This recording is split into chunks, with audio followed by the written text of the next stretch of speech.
Some houses just know how to hold the light. Windows placed where the suns arrive first. A porch angled to catch the trees. Walls that seem to invite the morning in rather than wait for it.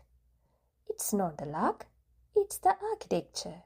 High ceilings let the light spread instead of settle. Wide sills turn into a small window seat for coffee. The kitchen faces east on purpose, so breakfast always look a little golden. Upstairs, the bedroom was built around its view.